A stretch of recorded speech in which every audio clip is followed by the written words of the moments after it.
Pour cette émission de Histoire de Sorel, nous nous déplaçons à Saint-Roch de Richelieu. Dans un premier temps, nous accueillons Louise Biron qui va nous parler des filles du roi qui ont habité dans la seigneurie de Saint-Ours.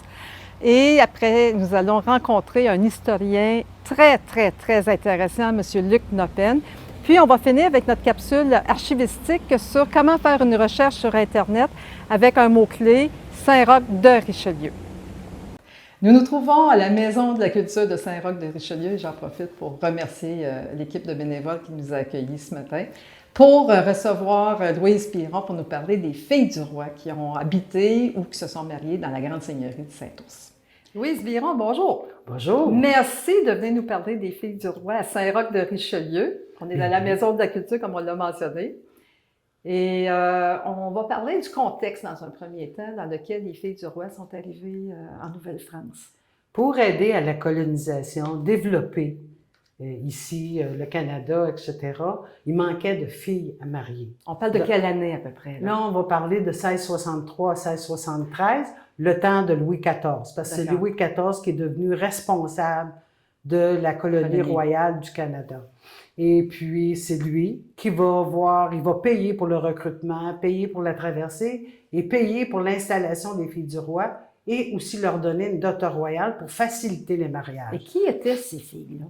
C'était toutes des filles célibataires, presque toutes, âgées à peu près en général entre 17 et 29 ans et qui étaient orphelines. Plus de la moitié étaient orphelines de parents, des deux parents. Donc, c'était des filles, en général, qu'on considérait pauvres parce qu'il fallait avoir un peu des sous pour se marier en France. Donc, en s'en venant ici en Nouvelle-France et en ayant l'espoir de pouvoir se marier, ben, elles ont accepté de venir. Elles étaient près de 800 qui sont venues. Et sur ces 800-là, il y en a quoi? Il y en a 56, du moins dans les deux tomes que vous avez écrits. Exactement. Il y en a 56 qui se sont installés dans les seigneuries autour. Oui. OK. Des seigneuries qui n'existaient pas. Avant l'arrivée des soldats du régiment de Carignan, Sorel, Contrecoeur, Saint-Ours, Berthier, l'île du Pas, ça n'existait pas. Il n'y avait pas grand seigneurie qui était développée entre Trois-Rivières et Montréal. Donc, en faisant venir des filles du roi, qu'on appelait aussi filles à marier, ça s'est appelé filles du roi un petit peu plus tard, c'est qu'on pouvait stabiliser les habitants qui étaient déjà ici, puis éventuellement faire en sorte que les soldats du régiment de Carignan, le plus grand nombre qui vont venir en 1665, puissent rester et devenir des habitants et aider à la colonisation. Donc, on est passé de capitaine d'un régiment à seigneur, puis on est passé de soldat à colon. Et ce qui est intéressant, c'est que dans les 6 seigneuries que vous évoquez, celle de Saint-Ours, il y en a plusieurs qui se sont mariées, qui se sont établies ici ou autour, là. Oui, on a eu 15 filles du roi qui sont venues rester ici et il y en a 12 là-dessus qui ont marié des soldats du régiment de Carignan. Ça, est-ce que c'est un peu particulier par rapport aux autres? C'est très particulier parce que c'est pas mal majoritaire. Ailleurs, c'est à peu près moitié-moitié. Okay. Mais ici, c'est vraiment pour permettre le développement de la seigneurie de Saint-Ours. C'est-à-dire, au départ, la seigneurie de Saint-Ours, c'était Saint-Laurent-du-Fleuve et Saint-Roch de Richelieu, qui maintenant, on appelle le Grand Saint-Ours. Par la suite, beaucoup plus tard, va s'en aller de l'autre côté du Richelieu. Là, va devenir Saint-Ours, qu'on va appeler le Petit Saint-Ours. Fait que c'est comme important parce que les filles du roi et les soldats du régiment de Carignan qui ont décidé de suivre Pierre de Saint-Ours, le seigneur, qui va devenir seigneur, ça a permis de développer les bourgs ici et d'avoir des enfants, de stabiliser les gens et développer quelque chose qui n'existait pas. Et bon, les filles du roi, elles sont, on va en présenter quelques-unes, dont une, on ne peut pas passer à côté, Marie Mulloy. Oui, qui est d'ailleurs l'ancêtre de la seigneuresse qu'on voit ici, là, Hermine Catherine Juchereau Duchesneau de Saint-Ours. Son ancêtre, fille du roi, c'est Marie Mulloy. Et Pierre de Saint-Ours, bien entendu, c'est son ancêtre, le seigneur. Alors, orpheline en France, seigneuresse en Nouvelle-France. Il faut quand même le faire. Oui, mais il faut dire que Marie Mulloy, quand elle est arrivée ici, elle avait 22 ans. D'accord. Elle était dans la classe noble mais pauvre parce qu'elle était orpheline des 2 parents. Donc, quand elle est arrivée ici, elle est venue rejoindre une tante qui demeurait à Champlain, qui avait épousé le seigneur de Champlain, Madeleine Mulloy, qui a épousé Étienne Péchard dit Lézard de Champlain. Et elle avait aussi une cousine qui est venue dans le premier contingent de 1663, Mathurine Thibault, qui, elle, était installée à Montréal et qui a marié un marchand bourgeois. Donc, elle est venue. Pour elle, il y avait déjà des femmes. Il y avait déjà des femmes. Des gens, oui, c'est ça. Fait que quand elle est arrivée en 1665, et d'ailleurs, c'est la première pour Saint-Ours, c'est la première qui est arrivée en 1665, elle est allée rester chez sa tante Madeleine Mulloy. Comme c'était des femmes très instruites, elle savait lire, elle savait écrire, fait que sa tante l'a aidée à faire un bon choix de mari.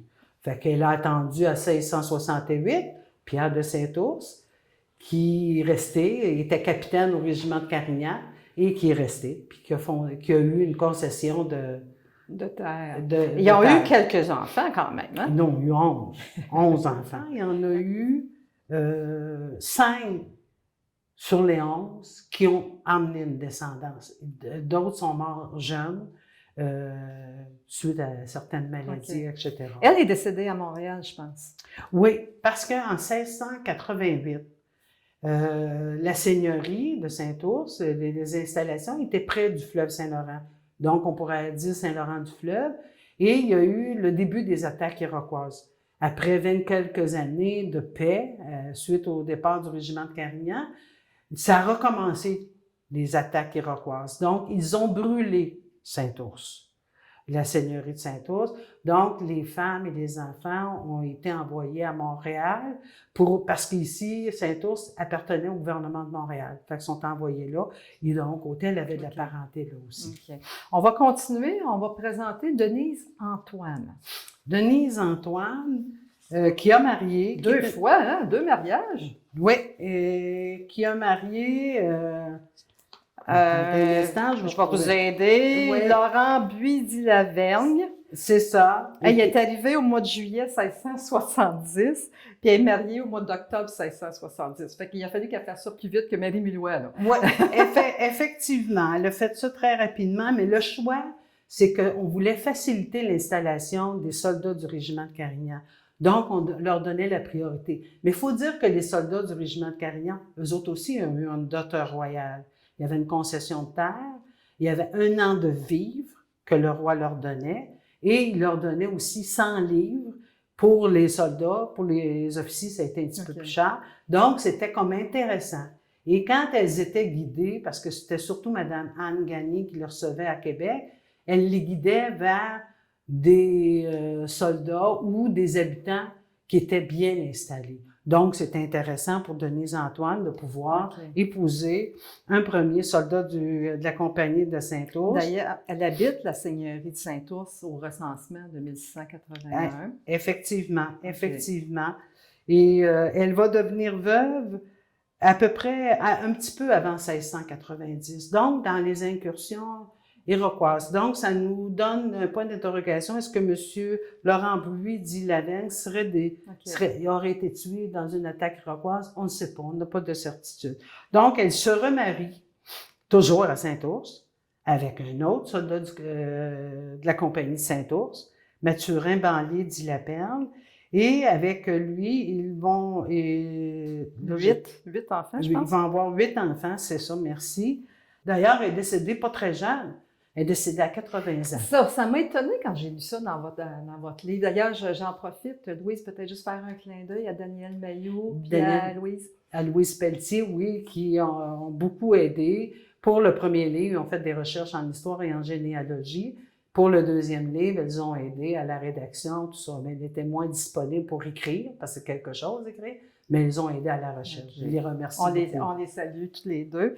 Elle est décédée en 1732, mais Mathurin, lui, est décédé à Saint-Ours, dans la seigneurie de Saint-Ours, son deuxième mari. Ouais. 95 ans. Là, je me suis dit, mon Dieu! Moi aussi, ça m'a étonnée quand j'ai fait la recherche. Quand on a fait la recherche, parce qu'on disait, ils vont tous mourir très jeunes, donc, et non, parce que quand les filles du roi, et surtout les celles de Saint-Ours, malgré tout ce qu'elles ont vécu, elles ont vécu au moins entre 40 et 45 ans quand elle est arrivée ici. Donc, il y en a très peu qui sont décédés avant 65 ans.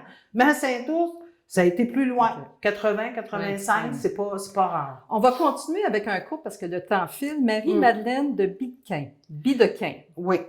Madame de Bidequin, elle a épousé le maître chirurgien de la compagnie de Saint-Ours. Parce que chaque compagnie ou chaque régiment avait un maître chirurgien. Donc, elle l'a marié. Elle aussi est arrivée en 1673. Donc, le dernier contingent que le roi a autorisé à venir ici. Et elle s'est mariée quelques semaines plus tard à Jean Bouvet dit Lachambre, qui était maître chirurgien, qui était âgé à ce moment-là de 32 ans. Il était resté célibataire, lui, de 1665 à 1673, mais il devait être bien occupé. Mais oui, il était bien occupé, mais il n'y avait pas d'enfant. Ils n'ont pas eu aucun enfant. Cependant, c'est un couple qui a été très en demande. Elle a été marraine, au moins, on a confirmé, au moins 14 fois qu'elle a été marraine. Et lui, quand les habitants ou les soldats s'en allaient pour la traite des fourrures, il leur signait des testaments donnant leur propriété à Jean Bouvet dit Lachambre. Fait qu'il était comme très populaire et très respecté comme couple. La dernière fille du roi qu'on voulait absolument vous présenter, son histoire, elle, est intéressante, mais c'est son petit-fils aussi, Marie-Rose Collin. Oui, Marie-Rose, elle est arrivée, elle aussi, elle a 24 ans, et elle a signé un premier contrat de mariage en arrivant avec Charles Milouin, mais ça n'a pas marché. Il faut croire qu'on a dû lui dire c'est pas un bon prospect. Fait qu'elle a marié aussi un soldat du régiment de Carignan, mais pas de la compagnie de Saint-Ours, la compagnie de Sorel, François de Guire dit La Rose. Et ils ont eu, je dirais, 10 enfants. Oui. Et, il y en a qui sont nés ici dans la seigneurie de Saint-Ours, d'autres dans la seigneurie de Contrecoeur. La majorité, c'est Saint-Ours, parce que c'était le missionnaire qui faisait la tournée, qui lui inscrivait les naissances à Contrecoeur. Ça dépendait, là. Tu sais, faut pas toujours se fier quand on dit baptisé ou né, etc. C'est que faut dire que Saint-Ours a eu quand même des gros problèmes avec les attaques iroquoises. Là.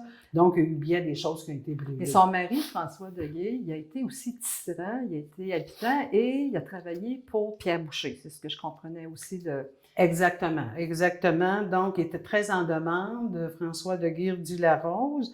Et il voulait vraiment bien faire vivre sa famille. Donc, il a répondu à Pierre Boucher, il était tisserand. C'était un des rares qui était tisserand, et parce que là, il fallait faire des toiles, des vêtements, etc. Donc, on avait besoin de gens compétents.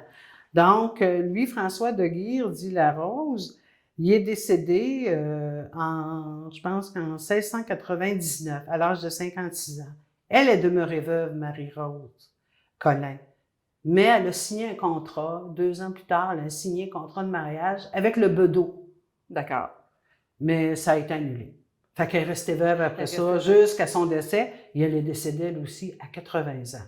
Puis elle a une belle descendance. Il nous reste 30 quelques secondes pour en parler. Oui, son petit-fils, Joseph de Guire, dit Desrosiers. Son père, Pierre Desrosiers, donc le 4e enfant de Marie-Rose, c'est le seul qui s'est appelé de Guire dit Desrosiers. Les autres étaient tous des dit La Rose. Donc, le fils de Pierre Desrosiers, qui est Joseph Desrosiers, dit de Guire, lui, pour le remercier de tous les services qu'il a fait à Saint-Michel-d'Yamaska, le gouverneur a décidé de lui concéder une seigneurie qui s'appelle la seigneurie de Guire, donc qui couvre Saint-David et Saint-Pie de Guire. Et ça, aussi, son autre grand-mère à lui, à Joseph de Guire, était aussi une fille du roi, Jeanne Beauvau, qui avait marié Monsieur Gazaille. Bled dit Gazaille. Donc, lui, il avait 2 grands-mères, filles du roi, et 2 grands-pères, soldats de la compagnie de Saint-Ours. Louise, merci beaucoup pour ces informations. On aura sûrement l'occasion de se reparler pour parler des filles du roi de d'autres seigneuries avoisinantes. Sûrement. Merci. À la prochaine. Alors, si vous voulez en savoir plus sur les filles du roi qui ont habité ou qui se sont mariées dans les seigneuries de Sorel et Saint-Ours et les seigneuries avoisinantes, je vous invite à vous procurer les 2 tomes que Louise a écrits en collaboration aussi. On les trouve à la boutique, sur la boutique en ligne de la Société historique Pierre de Sorel, ou encore on peut se rendre sur place. Les locaux sont situés 6 rue Saint-Pierre à Sorel-Tracy. Nous avons l'honneur de recevoir M. Luc Noppen, historien chevronné, spécialisé du patrimoine à caractère religieux au Québec. Il a écrit 200 ouvrages en 50 ans sur les églises, mais aussi sur tout le patrimoine entourant les églises. Alors, la Maison de la Culture a travaillé avec M. Noppen tout récemment pour une exposition sur Victor Bourgeot et sur l'église de Saint-Roch. C'est ce qui nous amène à rencontrer M. Noppen aujourd'hui. Luc Noppen, bonjour. Bonjour. Qu'est-ce qui vous amène à Saint-Roch de Richelieu?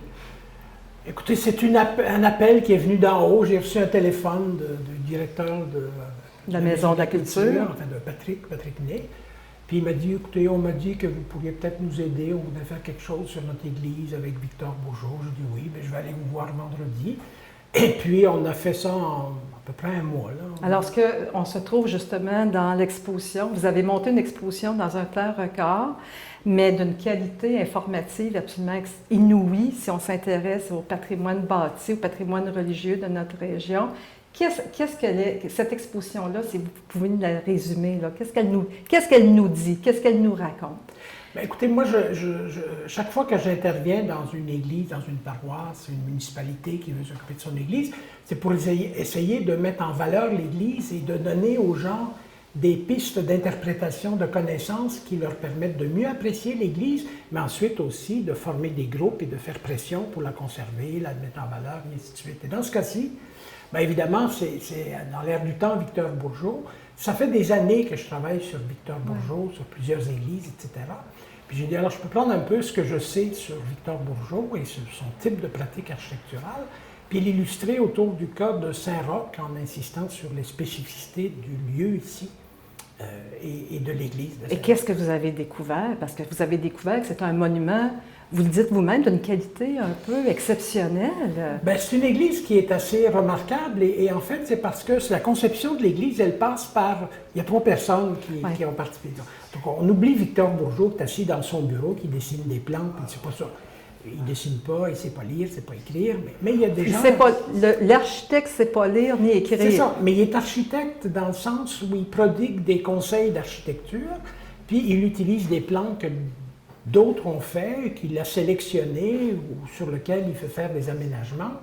Et il travaille surtout avec l'évêque de Montréal et la succursale de Saint-Hyacinthe pour inspirer un type d'église qui soit bien construit, qui soit abordable et surtout qui donne un air d'aller, une vue d'ensemble. Et là, vous disiez qu'il y a une collaboration toute particulière ici pour cette église. Situez-nous dans le temps un petit peu. Bien, ici, il y a la seigneuresse de Saint-Ours, Madame de Saint-Ours. Donc, son mari, Roch de Saint-Ours, est décédé en 1839. Il n'est pas toujours très apprécié par tout le monde dans le coin. Et donc, elle décide de mousser la candidature d'un territoire, de l'autrefois du Grand Saint-Ours, pour faire une nouvelle paroisse et de l'appeler Saint-Roch.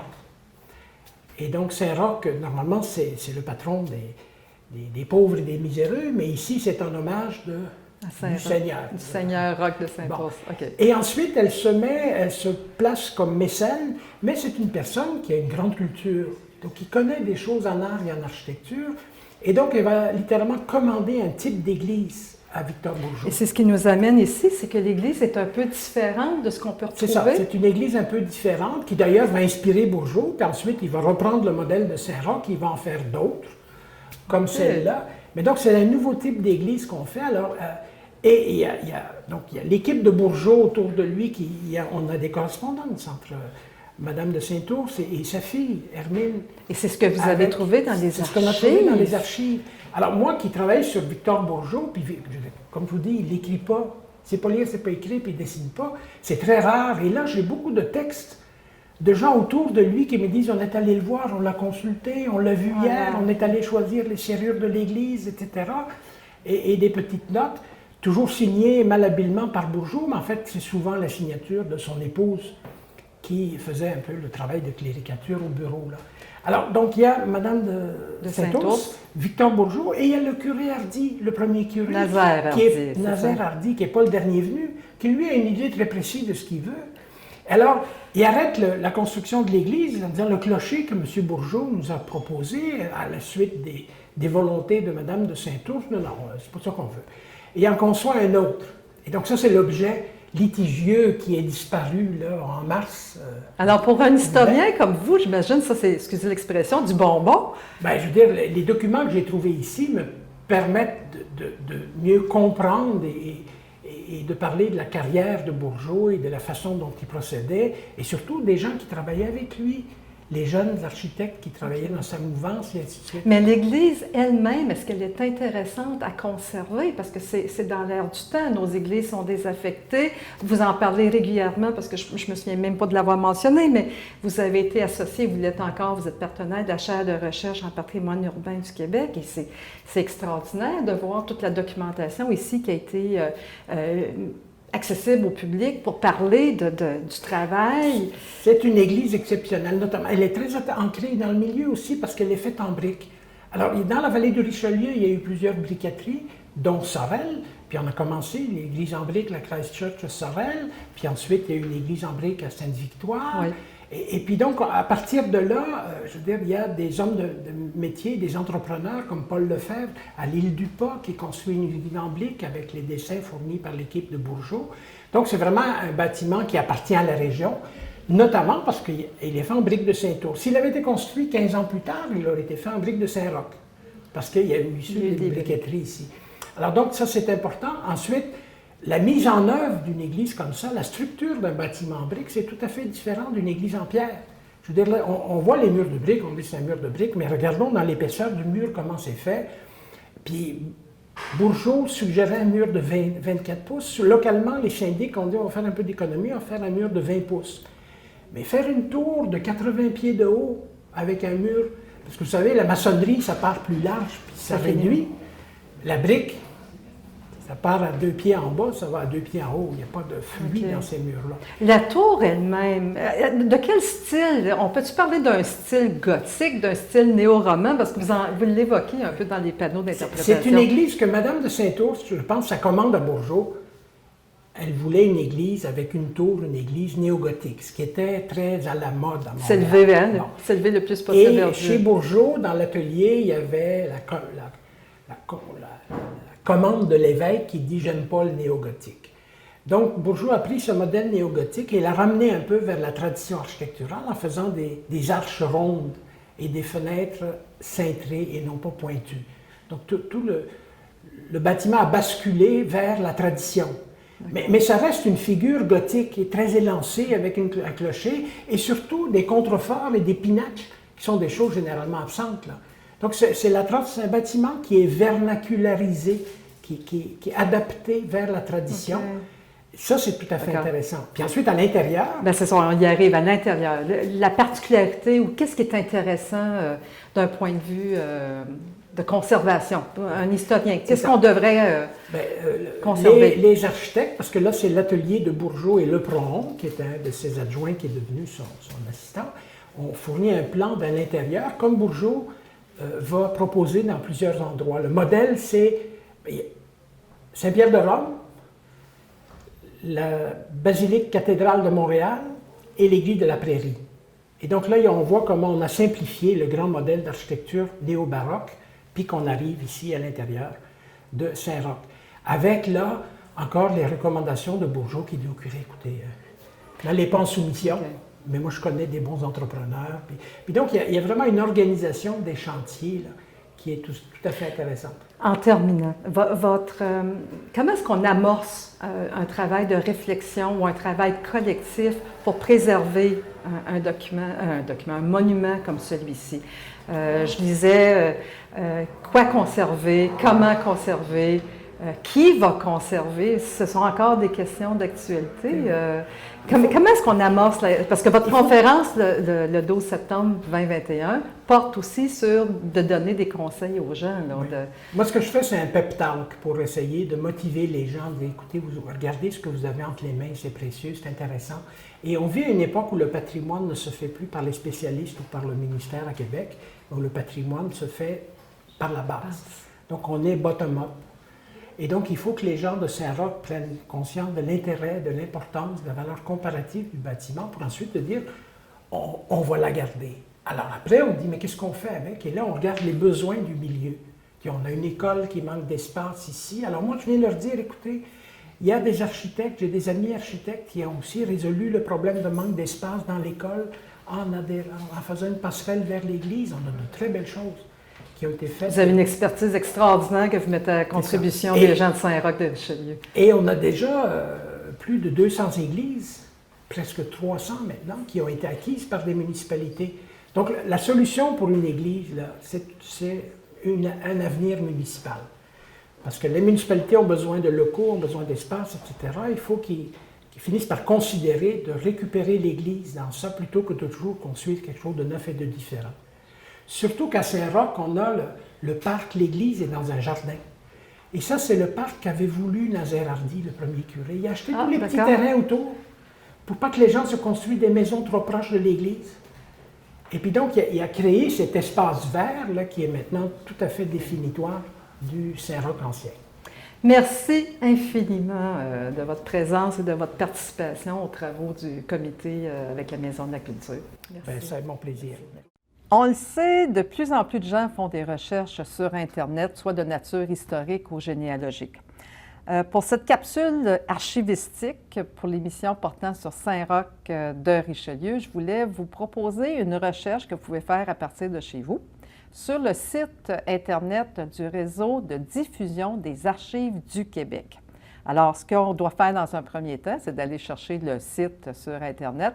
On clique RDAQ, où on écrit tout simplement « Réseau de diffusion des archives du Québec ».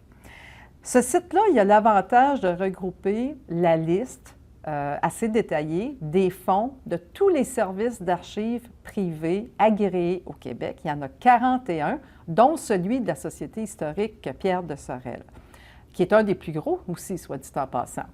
Alors, la première étape, il faut vraiment cliquer sur le site. Et vous avez, c'est la page d'accueil. Vous avez déjà une explication de ce que c'est le réseau, mais vous avez aussi quoi de neuf, c'est-à-dire les différents sites, services d'archives agréés, quand ils font le traitement d'un fonds, quand ce fonds-là a été traité, c'est-à-dire qu'on a donné une cote pour chacun des documents contenus dans le fonds, on envoie ça au réseau et ça se retrouve en ligne. Alors, par exemple, au moment de faire cette capsule, on voit un fonds qui s'appelle Fonds Isidore Jean et Maria Paulus. Il y a des petites chances que ce soit de la région, on va aller voir.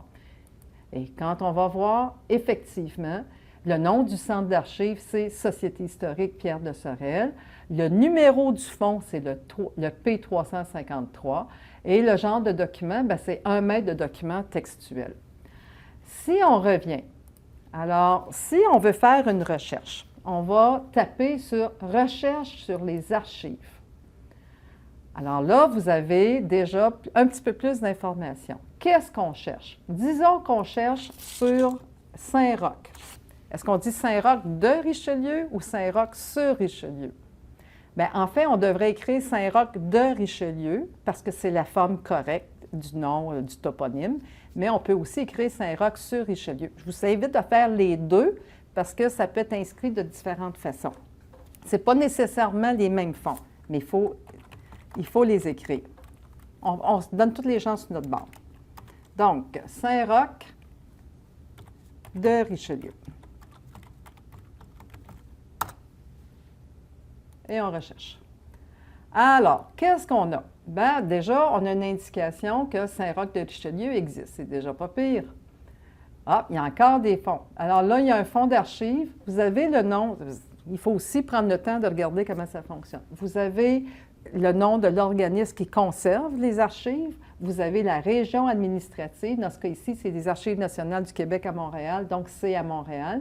Vous avez le nom du fonds. Ici, c'est Fonds Point du jour Aviation Limitée.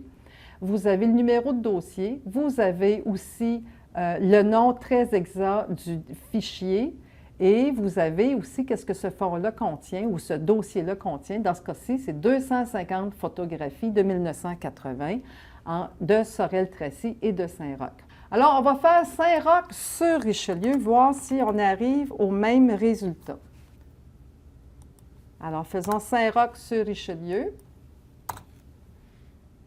Rechercher. Et là, on voit encore qu'il y a des documents qui concernent Saint-Roch sur Richelieu, conservés à Montréal, aux archives, au séminaire de Saint-Hyacinthe, mais aussi à la Société historique Pierre de Sorel. Alors, vous avez, par exemple, le fonds de la famille Godin.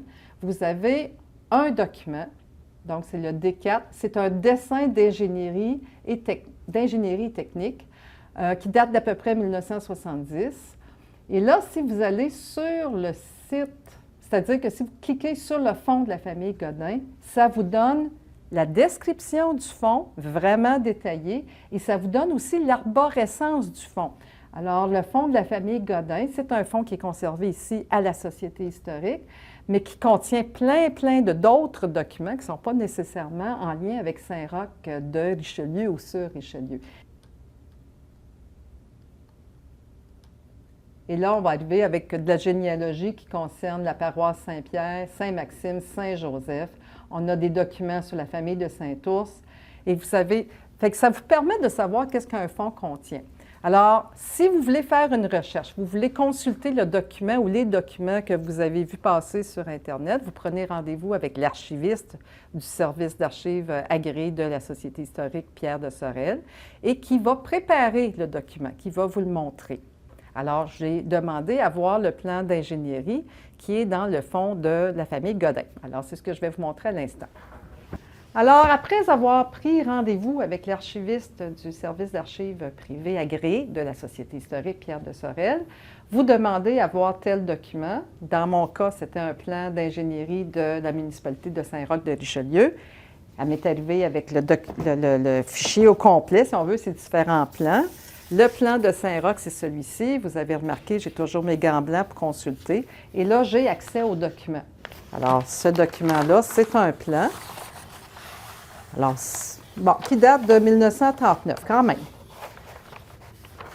Voilà. Fait que c'est ce que je voulais vous montrer aujourd'hui pour cette chronique. Vous dire que de chez vous, de votre confort, de votre foyer, vous pouvez avoir accès à une foule d'informations sur les fonds qui sont conservés à la Société historique Pierre de Sorel, mais aussi dans d'autres fonds, dans d'autres centres d'archives du Québec.